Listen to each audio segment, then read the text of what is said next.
Hi there, everyone. Thanks for joining us for the Global AI Talks. Today we're going to discuss about Microsoft Bot Framework. Hey, my name's Akansha Malik and I'm from Melbourne. Excellent Sami with Val here. Hi, I'm Alan Smith. Hi, I'm Amy. Hey, I'm Tess. I come from Spain. I'm Prasant from California. 大家好，我是卢建辉。I'm Nederland. I'm Alpha from Australia. Hi, I'm Jennifer Marsman from the United States. Hi, I'm Akita Gupta from India.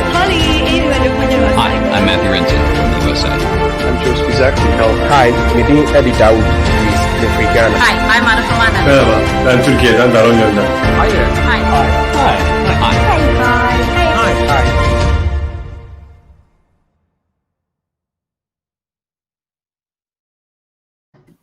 Hi again. Good morning, good afternoon, or good evening from wherever you are watching. Thank you for joining us for another episode of AI Talks. And of course, as every week, we have another guest speaker. And today I'm happy to have Gary with me. Hi, Gary. Hi there. How are you doing? I'm good. Very happy to have you on board. Someone from Microsoft who's going to talk us more about Microsoft Bot Framework. For the people who do not know you, Gary, who are you? Yeah, so my name is Gary Pretty. I'm a senior PM on the Conversational AI team at Microsoft. And that team encompasses things like Bot Framework, the Bot Framework SDK, Composer. And before joining Microsoft a year ago, I was a Microsoft MVP and helped to found things like the Bot Framework community. So I've been active in this space for a while. Microsoft takes all the good people away from the private industry. Yeah? But we're happy to have you at the Microsoft, of course. Yeah. So today we're going to talk about conversational AI.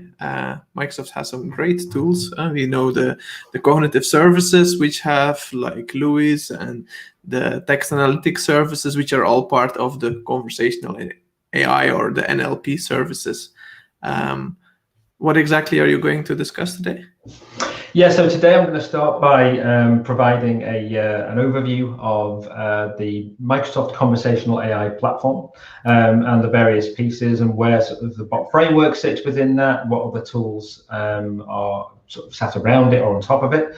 We're then going to dig in and have a look at Composer as a tool, which is really our recommended way to get started with building bots, or one of the best recommended ways. We'll dig into that, and I'll show you some of the capabilities around how you can build some quite sophisticated conversational experiences. Yeah, cool. Well, personally, when I heard Bot Composer was coming out a while ago, it's like, finally, it's there. The tool is here. So it's a really cool tool to play around with. You're going to talk about some new features in it also. So with this, I'm just going to give you the platform. And everyone should see your screen now. Yeah, fantastic. Well, thanks very much. So as I said, we'll do a quick overview of the bot framework, and then we'll jump into some demos because ultimately they're what you hopefully want to see. So the Microsoft Conversational AI platform, what are we talking about? And generally, you may have seen this event if you've been to a Microsoft event in the past and heard about conversational AI, and it's really our all-up description of what's happening. So along the bottom, you can see Bot Framework.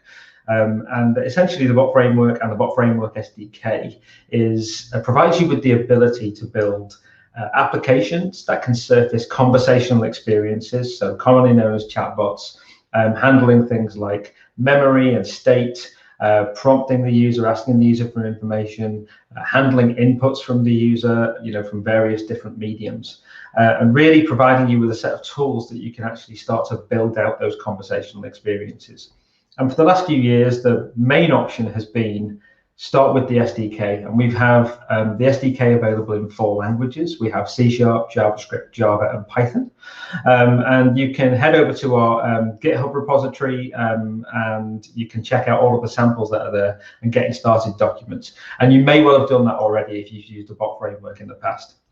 But alongside bot framework, what you can see there is Composer. And Composer is part of our toolkit. So we have other tools, like we have a CLI tool that supports us. We have an emulator, which you'll see later. We have a WebChat tool so that you can surface your bot in a website. But Composer is our essentially an IDE for building bots. It's an environment where it's a low-code solution for building bots, where you can actually start to build up conversational logic and determine how you're going to interpret user input. And we're going to focus mostly on Composer in the demos today. Sat above those is Azure Bot Service. And once you've built your conversational experience, you need somewhere to actually surface that. And Azure Bot Service allows you to surface your bot in Teams, in Slack, in WebChat, or in public-facing channels like Amazon Alexa, or even now WhatsApp as well, through a community adapter that we have built in collaboration with a partner. So you'll see some more of those today as well. Layered on top of those, you may already be familiar with our cognitive services. Microsoft has a whole heap of cognitive services available for you to use off the shelf. It's our idea of democratizing AI and bringing those capabilities to you rather than you needing to go and build those models. And specifically, when we think of those cognitive services when it comes to conversational experiences, there are really two that jump to mind that you see in most solutions. So the first one being language understanding, or more commonly known as LewIS. That allows us to accept input from a user, really interpret that input and understand what's the intent and what are the key elements of what the user has said, so that we can act on that information, we can make it actionable. The other one is QAMaker, the ability to have a set of question and answer pairs, and the ability for you to surface answers based on a user's question. Again, we're going to see a demo of that. On top of that, the second to top layer, the Virtual Assistant Solution Accelerator. We, some time ago, realized that actually there were a lot of customers out there using Bot Framework who were all trying to achieve very similar goals. This idea of a virtual assistant, whether it's employee facing or it's customer, end customer facing, they all have very common needs and requirements. They all need to remember some form of state. They all need to handle greetings. They all need to maybe have an onboarding experience, handle cancellation or restart, and then be able to actually route an incoming question or utterance to the right place. And so the Virtual Assistant Solution Accelerator has a core bot element to it, which is effectively like a starter kit for you, where we've encompassed all of what we consider to be best practices, where you can then go ahead and iterate on that depending on your needs. And then a series of what we call skills. So any bot that you build can become a skill and can be called from another bot. And it's a way of having a single entry point with your core bot, but then handing off to skills to complete certain tasks. So for example, you might have a HR skill, or you might have an IT desk skill. And we'll dig into that. I'll show you some skills later on and show you how they connect to the core bot within Composer. And then at the top, the one thing to call out is Bot Framework itself actually powers a whole bunch of services at Microsoft. We really underpin things like Cortana within Microsoft Office, Power Virtual Agents that you may be familiar with, and HealthBot, which we've seen a lot of during the COVID-19 pandemic. We've seen a surge in new bots being created specifically to handle those health scenarios, and the HealthBot service is something that uses Bot Framework under the hood. Okay, so that's hopefully enough of an overview for you. And what I'd like to do now is jump into Bot Framework Composer. I've put a link there, aka.ms/composer. If you haven't downloaded Composer, I'd really recommend and ask that you go and give it a go. Go and download it. There's some samples there which you will see when you first start the application, which will allow you to get started as quickly as possible and hopefully show you the power of Composer very quickly. And with that said, let's jump over to Composer and take a look around. So this in front of me is the Composer interface. Right now, I'm running it in a web application. And the reason for that is it's available as an open source web application in GitHub. Most people will download it as an Electron app from the Azure website or from the GitHub repository. But today I'm using it in the hosted web app form because I'm going to show you some early bits within Composer that we haven't released yet.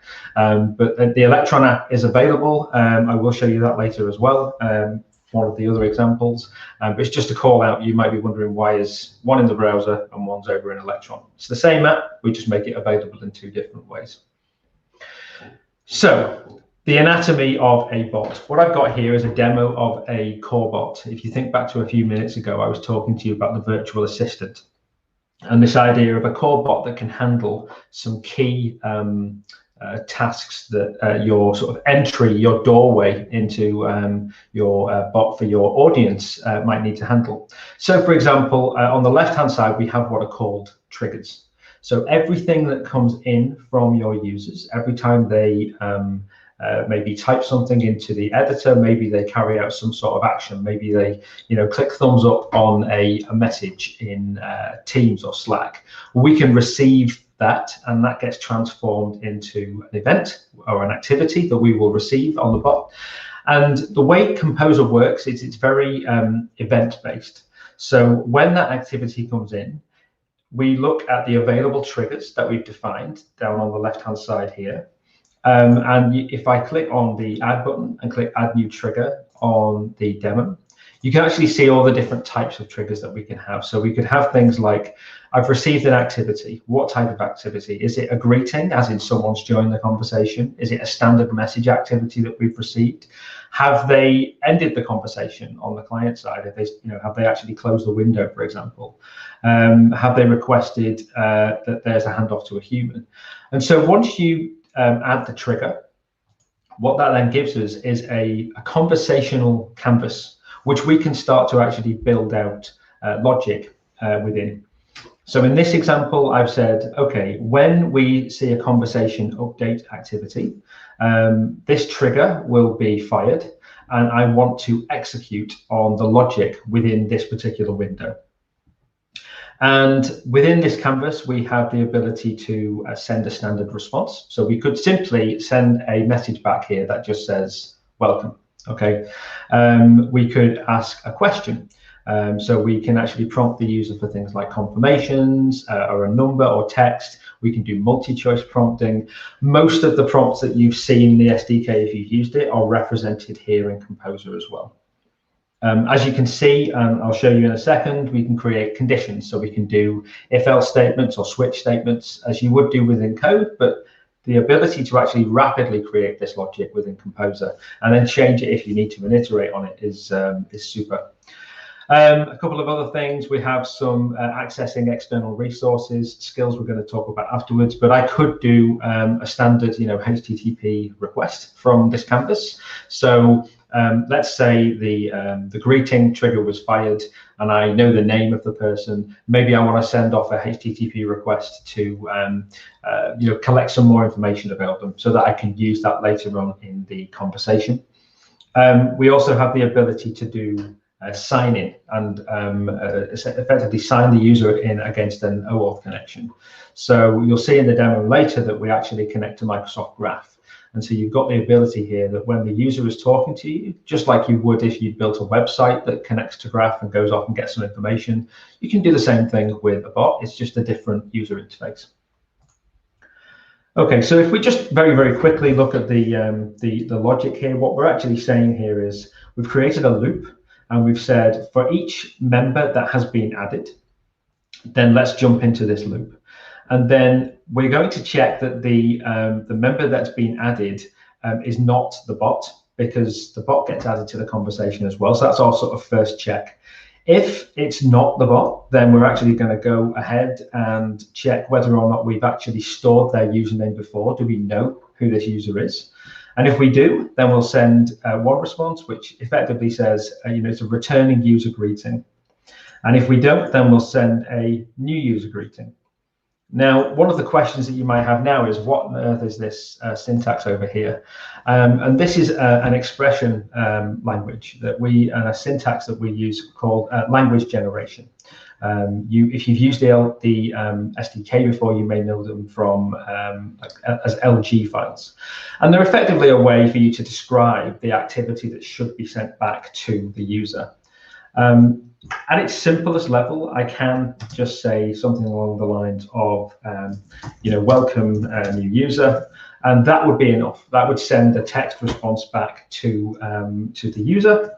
But actually, what I've got here is I'm actually able to define more items on the outgoing message.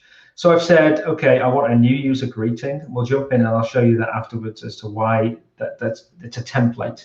And we can actually create fairly rich templates that will customize the text, maybe based on the time of day, or if we already know your name, for example, we can include that in the template as well. And it's a way of reusing it. And they're actually defined elsewhere in Composer. We can create suggested actions. So for any of you who've used chat-based programs before, quite often when you receive a message, you get little buttons or hints underneath so you can actually click those quick actions. And we're saying, well, actually the quick action on greeting is get started. So let's provide them with a button that says get started. And then what we're attaching here is the JSON for an adaptive card. Adaptive cards are JSON-based cards, which you can include in your bot's responses. And when they get written out on supported channels, such as WebChat, for example, they will get rendered out and look like they are part of the native system. So if you're in Teams or you're in WebChat, the cards are going to look slightly different. The content will be the same, but the card will look like it's part of that native application. Hopefully that gives you a good idea of the sort of things that we can do with the conversational canvas. We can do things like the standard editing. So if I click on this item, I can enable it, I can disable it, I can cut this item and send it somewhere else, I can select all of the items within my conversational canvas and move them elsewhere if I want to. So the abilities within the canvas are relatively rich. Okay. So let's now just jump over to the emulator. So this is the bot framework emulator, and I can use this to connect to a bot. In this instance, I'm connecting to a local bot, which is actually, if we have a look up here in Composer, I'm already running this bot, so that's why it says restart. And I can click test in emulator, which I've already done, and it will actually allow me to test against the locally running bot. I can also use the emulator to connect to remote bots as well. If I've already deployed something, say to Azure, I can connect to that bot and use the emulator to test the functionality. So the first thing I want to call out is language generation. So we talked a minute ago about language generation and the idea that you can provide the text for your outgoing activity. Well, the nice thing about the language generation system is you can provide multiple examples or multiple variants on the same message so that we can come up with a more natural and engaging conversation. And a really simple way to see this is you can see here on this card, it says, hey there, how can I help? If I restart this conversation, it says, hey there, how can I help? If I keep restarting it, now it says, hello, what can I help you with? If I restart it again, it's hi, how can I help? Now, that's a really basic example, and it's deliberately simple. But the idea is, one piece of feedback we heard very early on in the design of conversational applications when the bot framework first came out is, a bot can feel very, very static. If you use it over and over again, it always has the same responses. So that's a fantastic small addition to the capabilities that hopefully allows you to build an engaging conversation very, very quickly. Okay, I can then click get started. And I've already spoken to this bot before, so now it's saying, nice to meet you, Gary. So it's going through the state. And when you're creating a bot, we have an understanding of user state, so information I can hold against you as a user across multiple conversations, or conversation state, so just within this particular session. I've spoken to this bot before. So within user state, we actually have my name, and we can use that to actually drive the conversation. Okay, so that hopefully gives you an idea of I've sent a message to the bot in terms of a greeting. It's popped up and said, hi, how can I help? Because it already knows who I am, and it's using my name from memory storage. Okay, let's jump back. The one thing I wanted to call out there that probably wasn't obvious before is if we have a look in one of the in here. So the for each of these triggers on the left-hand side, we called out the greeting trigger first, the conversation update activity, and that's really a special trigger for when this specific event happens. If I look at one of all of the others that I've got defined on here, many of these, we need to be looking for natural language intent. So what is the user actually looking to do, and how can we route them to the right place? So for example, in the case of help, I can provide trigger phrases here within Composer. So it might be help, or what can you do, and how can you help me? And what I'm doing there is I'm providing multiple utterances. And those of you who have used LeWis before for language understanding will recognize what they are. So we effectively provide some examples to Composer to say, when somebody indicates that they would like help, and here are some example phrases that they might use, I want to fire this trigger, and therefore we're going to kick off that part of the conversation. The nice thing about Composer is that up until now, you have had to use the LeWis portal as a separate entity. So you would have to go over to the language understanding portal, create your language model, then over here create your bot using the SDK, and then bring them together. Whereas now, as part of the design process, you don't need to leave the Composer canvas to actually define your language model. And when you start your bot from within this tool, we actually go ahead and create your language model for you in the background. So you don't have to go and manually create that anymore, hopefully making things much more efficient for the development process and a much lower barrier to entry for folks who are just getting started. Whereas before you would have had to know about several systems really before you could become productive. Okay. So the next thing I want to show you is Q&A. We've talked about language understanding, but the other cognitive service that we talked about today already in the introduction was QAMaker. Now, again, up until now, if you want to add Q&A entries to your bot, then you would need to go to QAMaker.ai, create a knowledge base in there, and add question and answer pairs to that knowledge base. As you can see here, this is a knowledge base. If I want to, I can go and add alternative phrasing. So again, providing different examples for different questions.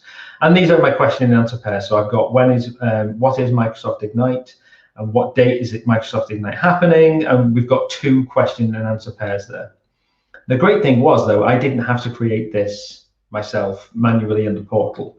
Now I'm using, this is in preview at the moment within Composer, or it's in the early adopters. So for any of you who are already using Composer, if you go into the application settings, you can actually enable the, in the Electron app, you won't see it in the web app, but within this settings area, you will be able to actually enable early adopters, and that will install a nightly build for you. So I'd highly recommend that.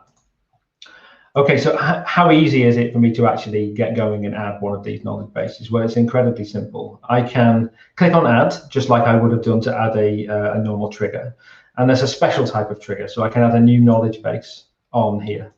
And here I have the same options that I would have within QAMaker. I could paste the link to an FAQ page. I could paste a link to a PDF, a Word document. And we're going to use QAMaker in the background to go and extract the Q&A pairs for you and add them to a knowledge base.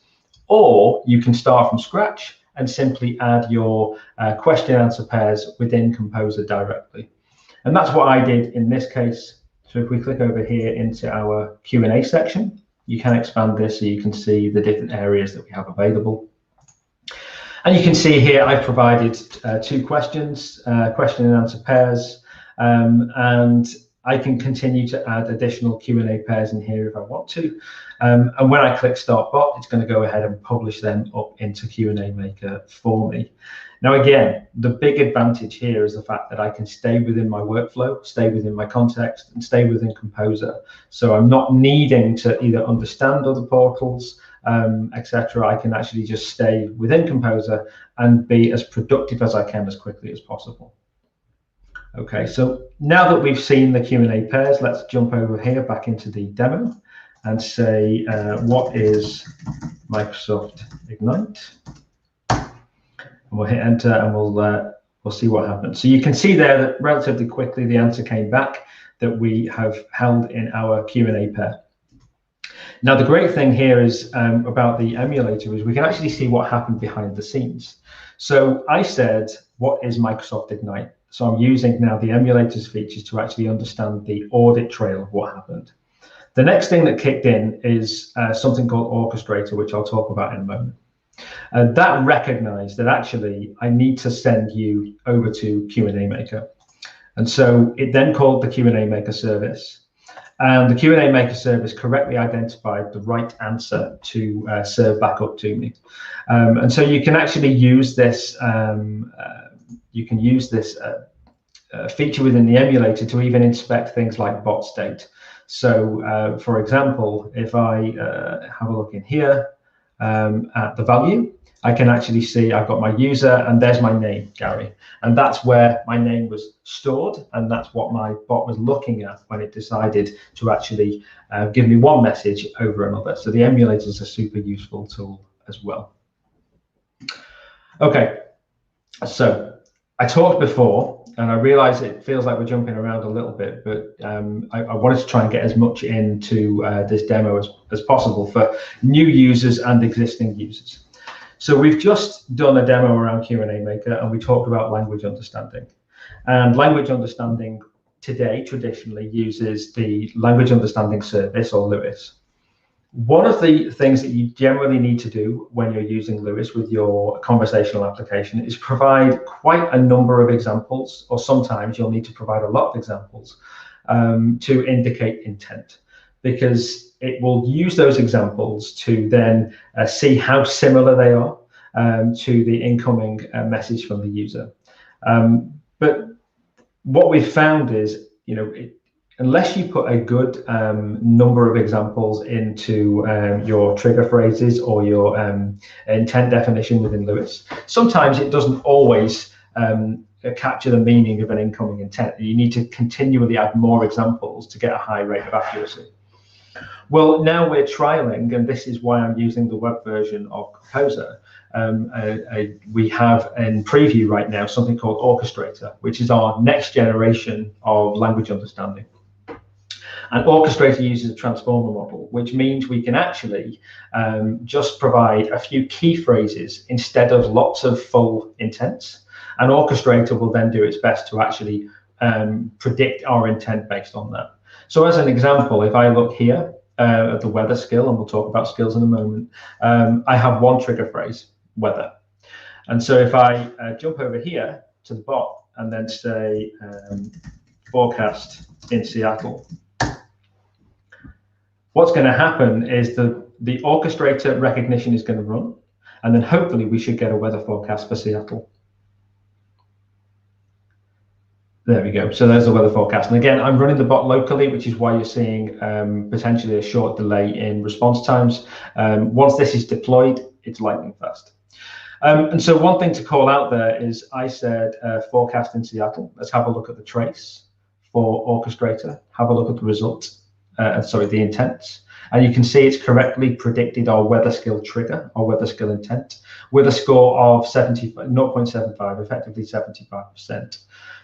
The interesting thing to call out there is if I've been using LewIS, that would not have triggered that intent, because I've not mentioned the word weather, and that's the only utterance I've provided the system.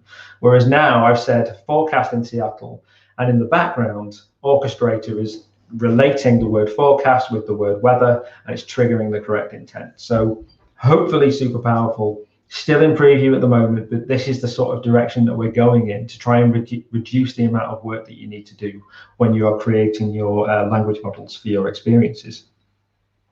Now, the other thing that's interesting here is once Orchestrator correctly identified that we were talking about the weather skill, the weather skill trigger, what actually happened in the background is we've handed off to a completely different bot.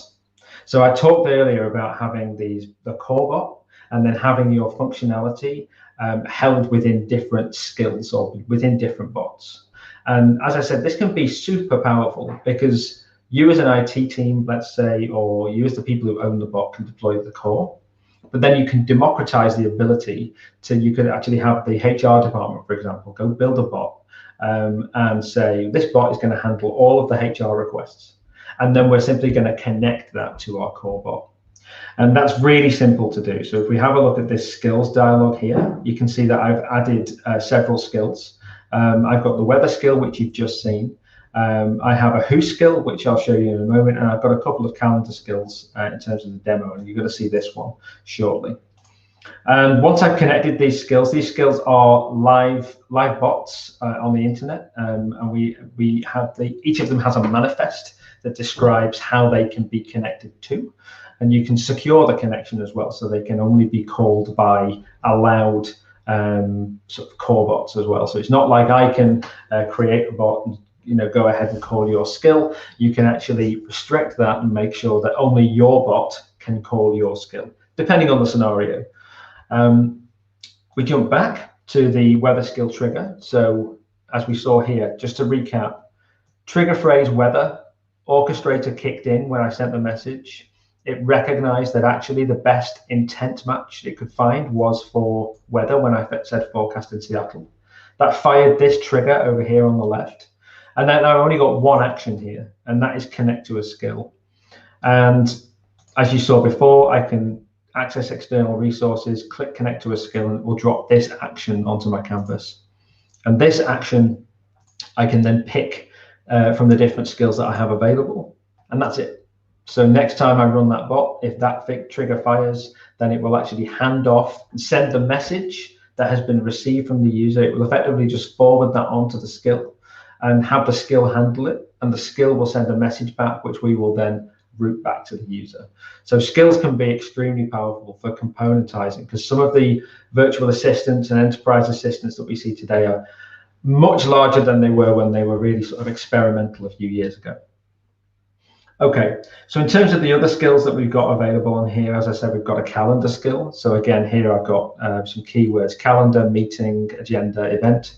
And I have a who skill, which is effectively a skill that allows me to interrogate information about other employees within my organization. So who is Darren? Which office is Darren in? Where does Elaine sit? What's Elaine's phone number, for example? So let's just jump back over to the emulator and just show you a quick example of calling these skills. But as well as seeing the functionality of the skills, I'm going to call out where we can do some fairly sophisticated things within Composer around creating really quite natural conversation. So let's start by saying, when is my next meeting? And I've already spoken to this bot before, and when I first spoke to it, it popped up an OAuth card and allowed me to log in to Office. And it's remembered my token information and my auth information, so that in the background, it's actually then able to call the Microsoft Graph. And what we're actually doing in the background is we're using what's called custom actions. So you saw all the actions that were available within Composer when I did the walkthrough of the designer. But you can also build your own custom actions, which can then be dropped into that canvas and made available on that menu. And those custom actions in this case are actions to call Microsoft Graph. So go and get my profile, go and get my manager, go and get other people who work for my manager, for example. And so you can see here, I've said, when is my next meeting? It's come back and said Thursday, September the 10th. I can then say who is attending the meeting. And this is a great example of when you design your conversations, make sure you design them with context in mind, so you can save key pieces of information and then act on them on the sort of follow-up queries. So here, all I've said is who is attending the meeting. I've not had to say who is attending the meeting on Thursday, September the 10th. And it's come back and it's provided me with a list of attendees, again, using the graph. And you can see here over on the right-hand side that that was using the calendar skill. Well, actually, I don't know who Alan is within this meeting, so I could say who is Alan. And actually what's happening then is a different trigger has been fired, right? A different intent has been recognized within Composer. So if I jump back over to Composer, you can see that actually my calendar skill was fired, but this time my who skill was fired because I've said who is Alan. And it's come back and it's provided me with information. So this is another great example of, even though they are two completely separate bots, they don't know anything about each other, having them connected to this core bot and this core experience, and having the orchestrator or your language understanding piece in the middle allows you to tie them together in a way that feels natural and like a single experience for the end user, which I think is a phenomenal capability. So the next thing I can do is say something like create a meeting. And again, we've gone from calendar skill. In fact, we've gone from weather skill to calendar skill to who skill, and now we've gone back to calendar skill. And I've said create a meeting, and the first thing it says is who should I invite? So I could say Diego. And again, we've got a custom action in the background that's actually going to look for those names on the Microsoft graph and come back and populate that and actually find the most likely Diego that we need to add to that meeting. So here it says that I've added Diego, the following recipients. What's the title? So I can say the title is Project Review.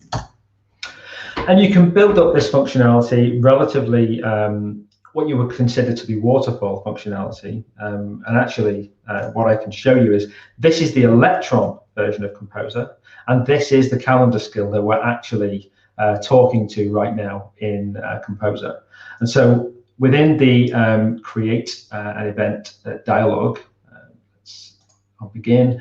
So within here, we actually start to move through, and we are asking what's the title of the meeting. We're asking, would you like to make this a Microsoft Teams meeting? We're going through asking for the information in order. And so now it's popped up, and it's actually used the graph, nice feature, to actually find available time between the two of us. And okay, let me restart that and just quickly go through that flow again. As I said, this is a locally running bot, so I was bound to have one hiccup. Let me just run through that and add Diego again and give it a title. We'll see if it works this time through. Okay, so let's pick Monday. And that should now come back and say, would you like to make this a Teams meeting? I can say yes. It's going to ask me the location, so I can actually, do you know what? I'd really like to go to Seattle at the moment, even if it's not possible. So let's say Seattle.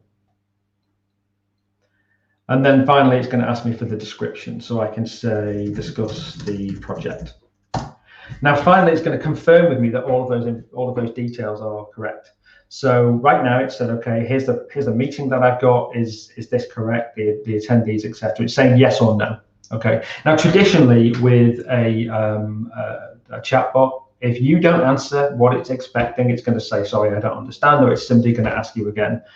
But we need to think about how do we make these things most natural, and that's where this event-driven behavior really brings things to life. So as well as being able to interrupt conversation flows with other skills, you can actually also handle interruption within a particular flow within that context. So here I could actually say, do you know what, I've added Diego to the attendee list, but I forgot to add Patty to the list. So I'm going to just say add Patty. Instead of yes or no, I'm going to say that. What it's actually going to do is it's going to understand that I wanted to add Patty. It's going to go and find her from Microsoft Graph. It's going to add it to the attendee list, and then it's going to re-prompt me with the new confirmation. Now, I could have said something along the lines of, no, move the meeting back an hour, or actually, no, change the meeting date to Thursday. And we can do similar things. And the way that works, if we go back and have a look at the calendar skill that we saw before, is within this dialog for creating event, we have nested sub-triggers and the ability to actually say things like, actually, set attendees. So if we trigger this, based on these example phrases, and these are using Lewis under the hood, not Orchestrator, then actually trigger this flow. And so if it recognizes any of those intents, so at any point during this dialogue, it's going to jump in, complete this flow, and then go back to where it left off. So at any time, I could have said, add Patty. When it said, do you want to make this a Teams meeting? I could have also said, change the title to provide, Composer review, and that would have worked. So, super, super powerful. hopefully that's given you a good overview of the sort of capabilities that you can do today. So we've looked at how does language understanding work within Composer? How does Q&A work within Composer? What capabilities have you got with the designer? And how can you reach out for skills? Worth mentioning that any skills you build with Composer or the Bot Framework SDK, you can also call from Power Virtual Agents. We talked about that interoperability earlier on as well. And finally, once you're ready, you can actually go ahead and deploy your bot to Azure right from within Composer. And we're working to improve these experiences all the time. Okay, so that's Composer. I realize we've got about 10-15 minutes left, I think, but we want to include some time for Q&A. So the last demo I want to show you is, and thing I want to talk about is conversational canvases. So I mentioned earlier that Azure Bot Service presents you with the ability to really expose your bot, surface your bot on multiple surfaces once you've developed it. And I wanted to call this out specifically because we have a whole heap of services available via Azure Bot Service, so Teams, Facebook Messenger, we've got Facebook for Workplace coming soon, WebChat. But we also have the ability to use custom channel adapters that are available in the community to extend your bot out into Amazon Alexa, into Google Assistant. And this can be the same bot, the same application. And if you wanted to, you could expose it on all of these channels if you wanted to. I mean, most people don't. Most people are, fairly tactical about what they do. But if you imagine our scenario, we could say, actually, I'm going to make the core experience available through Teams, but I'd also like to surface the Q&A information via Amazon Alexa, for example. And so with that in mind, we're just going to jump back over to the browser. And I'm going to refresh the page to make sure it's still logged in. I have the Amazon meeting assistant, the Amazon Alexa simulator. And so here I can say open Ignite Assistant. So when you create an Amazon Alexa skill, you need to provide an invocation name. And in this case, I thought, well, I'm going to ask some questions. I want to make some questions available about Ignite. So I'm going to call it Ignite Assistant. You could imagine you were sat there doing this, talking to an Alexa device or the Alexa app. And the same goes for Android phones or Google Assistant. So I can go ahead and say open Ignite Assistant. And what should actually happen here is, you can see there, it says, hey, I'm your virtual assistant. I'm here to help you get things done. I can then say, what are the event dates? And what's actually happening in the background is the request is going from Alexa, is going via Azure Bot Service, which is doing the transformation into an activity that the Bot Framework SDK and Composer can understand. Then your bot picks that up and determines what the response is, or the same logic that you saw before. And then we send it back via Azure Bot Service, and that transforms it back into an Alexa response. And the same thing happens for all of the other channels. Alexa's actually in preview right now. It'd be fantastic to see some of you try it. And actually, if we jump over here, you can see here that here's the channels I've got this connected to right now. I've got it connected to WebChat, something called direct line speech, which is where we can expose it through Microsoft speech services, and using the new things like neural voice fonts, for example, very realistic sounding fonts. And I've also connected the Alexa account. But underneath, you can see here, actually, I can click on any of these channels and enable them. Okay. I just wanted to finish up with a few calls to action. So again, if you would like to get started with Composer, please visit aka.ms/composer. Get started there. We would love you to try it out if you've not tried it before. And if you have tried it before, please go and check out the early adopters. We're improving things all the time. There's documentation, aka MS Bot Framework Docs. Really good documentation, much improved over the last 12-18 months, and certainly you should be able to find anything you need in there. If not, we are available in GitHub, on Stack Overflow, and also you can reach me at Gary Pretty on Twitter. I'm always happy to hear from people, hear help. If you've got any ideas in terms of feature requests or requirements, or that one burning thing that you need to do to unlock, unlock a customer or unlock a particular scenario, please let me know. And help shape the product as well. Please go and fill out that survey as well. And finally, there is a great book that you can go and check, aka.ms/GetO'Reilly book. And that's been written by Elaine Chang and Darren Jefford, who are colleagues of mine on the PM team. And with that, I think I'm done and we're ready for some Q&A if there are any questions. Great. Thank you very much, Gary.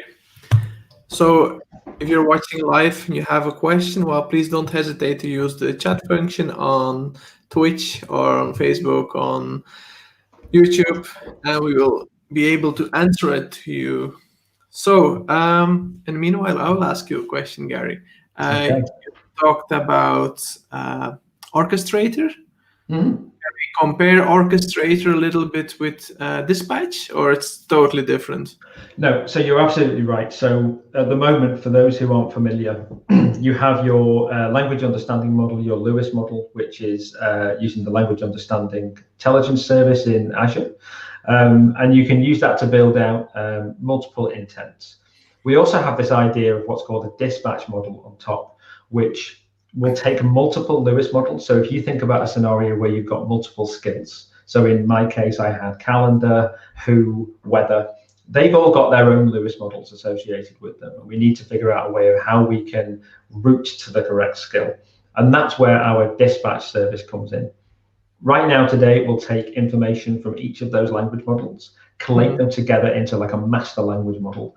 But you do still need to provide lots of training data to those individual models. And that's where we think Orchestrator can really help. But yes, you're absolutely right. That's almost the natural successor, if you like, in that scenario.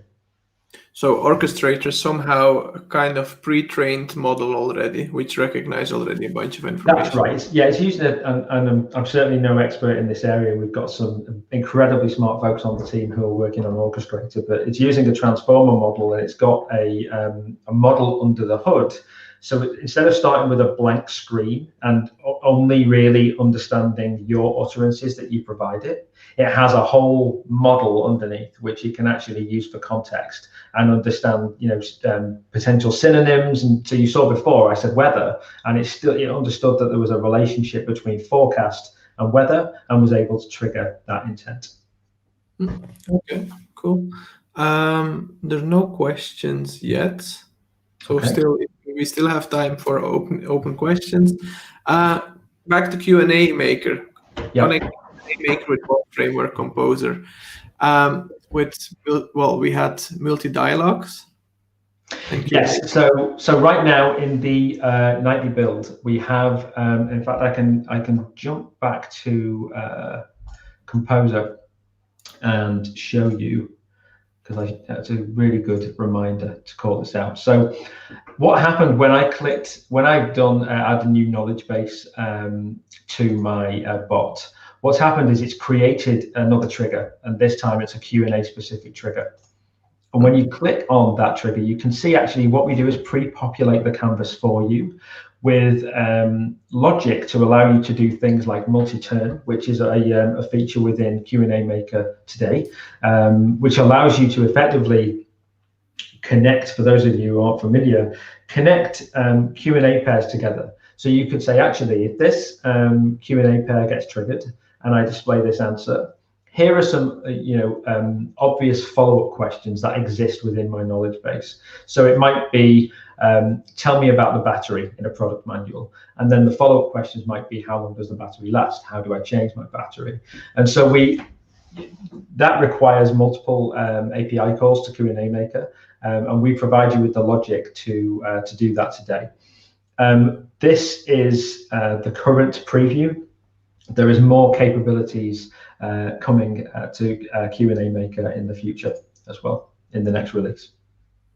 So if you want to add Multiturn, you would still need to change then the portal. Yes, at the moment. So we are adding capabilities into this interface to allow you to do that. Right now, you still have the ability to add additional additional pairs or add additional variances on the questions. But yes, you're right. There's still a few bits that we still need to do, but this is an in development feature. If you're using this in development or in preview, we would absolutely love feedback on this as well.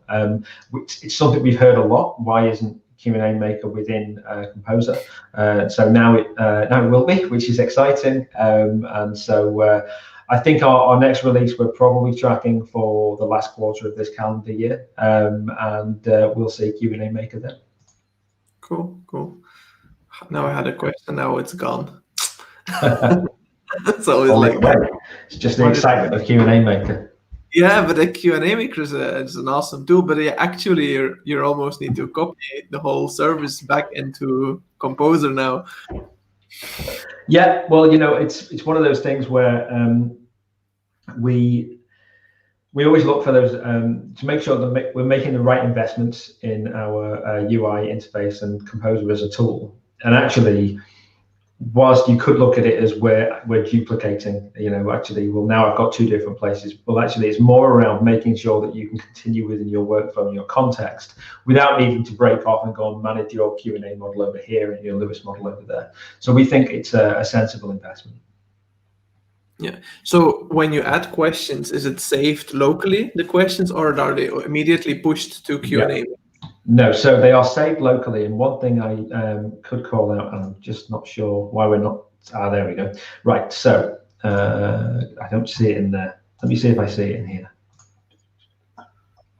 Don't think I've got any Q&As in here, but let me add a quick Q&A pair, and you can actually see how this works. So I can say, what is this? Test, and add an answer for this is a result. So I've added a Q&A pair. I can then in here tell me about a test. I can add multiple variants on that, and I can add an additional Q&A pair if I want to.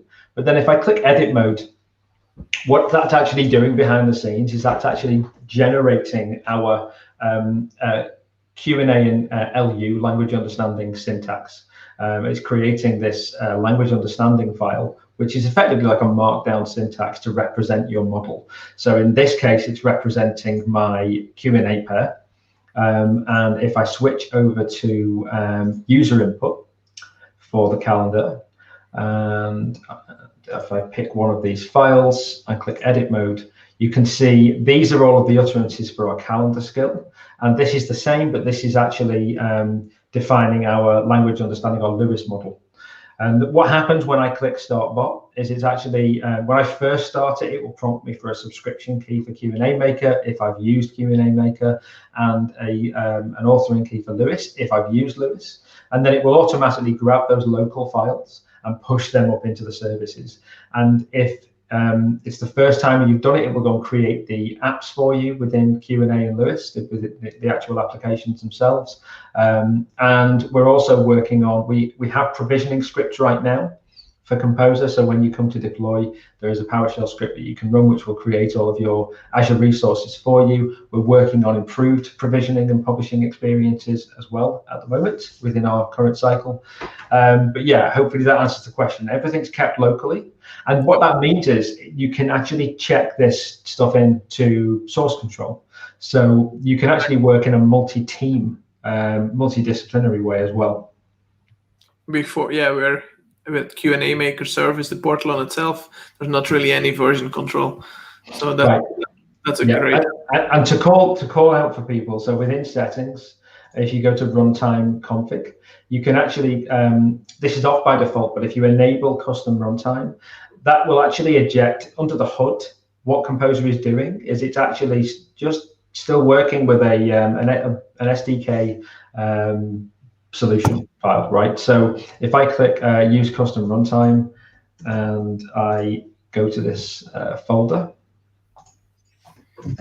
what you're going to see here is a Visual Studio solution with an Azure web app. You can also do Azure Functions as well, and you can take this folder and you can you can take this folder and check this into source control. And this contains your runtime, so the actual bot solution, which is going to be run within that web app. It contains your settings files, which are managed via Composer at the moment, and all of the dialogues that you're creating visually in the designer are actually then represented by a dialog file, which looks a lot like this. So under the hood, they're called adaptive dialogues, and they're represented in JSON. But alongside that, each dialog will have its own language generation. So these are the responses that we're sending back to the user, and the language understanding as well as a knowledge base if we've created some Q&A pairs. And so you can actually take this whole folder, you can check this into source control. If someone else has been working on, they've maybe changed one of the messages in the LU file or the LG file, then you can actually carry out a merge operation on that, which is fantastic. And then you can roll that into a CI/CD pipeline to automatically deploy and test your bot and push it into production. Awesome. No questions. So I mean, you explained everything well, but I have one more question to close this talk. Okay. Any idea if this ever would come into a product as a service? It's something that we've heard before, and we're constantly taking feedback from users. So it's something that we will always sort of consider. But right now, our focus at the moment is on Composer being available as your desktop application, because that's where we see a lot of the usage. But that is why we've created Composer as an open source web application. We do see customers who actually take Composer, make modifications, and we do have like a plugin system which will come, so you can easily make UI modifications and extend Composer, and you can deploy that centrally within your own organization. We've even seen customers who take Composer and they build it into their own SaaS offerings, for example, so that their end user customers can actually use the designer within their solution. So we try and provide as much flexibility as possible. Yeah, that's probably the best I can say. Yeah. Okay, perfect. Great. Thank you very much, Gary. Thank you all for watching also. And of course, next week we have another talk. Let me open it up. We will have Victor Rodriguez, who will be talking about real-time video streaming with NVIDIA Jetson. So that's also quite interesting, a bit of hardware, a bit of AI, a bit on edge computing. So looking forward to that talk as well. So with this, thank you very much, Gary, again. Thank you all for joining us tonight. And we hope to see you all soon next week. Bye-bye. Thanks for having me. Hey, my name's Akanksha Malik, and I'm from Melbourne. Excellent summit with Val here. Hi, I'm Alan Smith. Hi, I'm Amy. Amy, Neighbor Test. Welcome to Transparent. I'm Prasant from California. 大家好，我是卢建辉。My name is Lance. I'm Fantasy from Australia. Hi, I'm Jennifer Marsman from the United States. Hi, I'm Arpita Gupta from India. Hi, I'm Matthew Renton from the USA. I'm Joe Spizak from California. Hi, meeting Eddie Daoud with Africana. Hi, I'm Mana Famana. Merhaba, ben Türkiye'den Daronya'dan. Hi there,